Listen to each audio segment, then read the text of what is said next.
मेरे प्यारे दोस्त, इस दुनिया में श्रेष्ठ और महान कौन है? तो मेरे प्यारे दोस्त, इस दुनिया में श्रेष्ठ और महान वही है जो दूसरों के लिए जीता है, जो परोपकार करता है, जो देश सेवा करता है, जो गरीबों का सेवा करता है और जो हर लोगों के भलाई के लिए काम करता है, वही सबसे श्रेष्ठ और महान कहलाता है।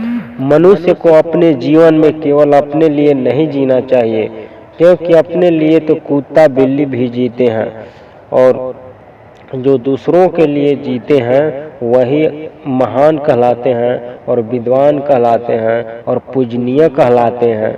मनुष्य को अपने जीवन में परोपकार करना चाहिए, देश का सेवा करना चाहिए, गरीबों का सेवा करना चाहिए और देश में जो अपाहिज है उन लोगों का सहायता करना चाहिए। वही श्रेष्ठ और महान कहलाता है। बड़े बड़े महापुरुषों ने अपने जीवन में इस बात को अमल करते हुए और अपने जीवन को सुखमय और सफल बनाया। तो हर मनुष्य को चाहिए कि उसे अपने जीवन में परोपकार का कार्य करना चाहिए और गरीबों का सेवा करना चाहिए। कुछ ऐसा काम करना चाहिए जिससे दूसरे लोगों को भलाई हो।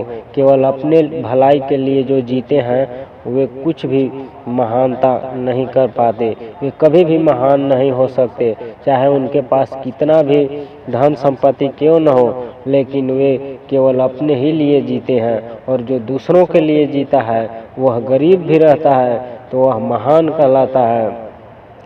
और दूसरों लोगों के जो उपदेश देता है, जो ज्ञान सिखलाता है, वह भी महान कहलाता है।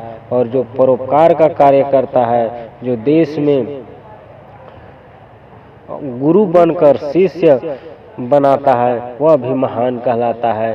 तो मनुष्य को अपने जीवन में कुछ ऐसा काम करना चाहिए जिससे कि आपका नाम इतिहास के पन्नों में अमर हो। बड़े बड़े महापुरुषों ने अपने जीवन में इस बात को अमल करते हुए और अपने जीवन को सुखमय और सफल बनाया। तो इसलिए अपने जीवन में इस बात का ध्यान रखते हुए और अपने जीवन में महान बनने का और श्रेष्ठ बनने का कोशिश करें।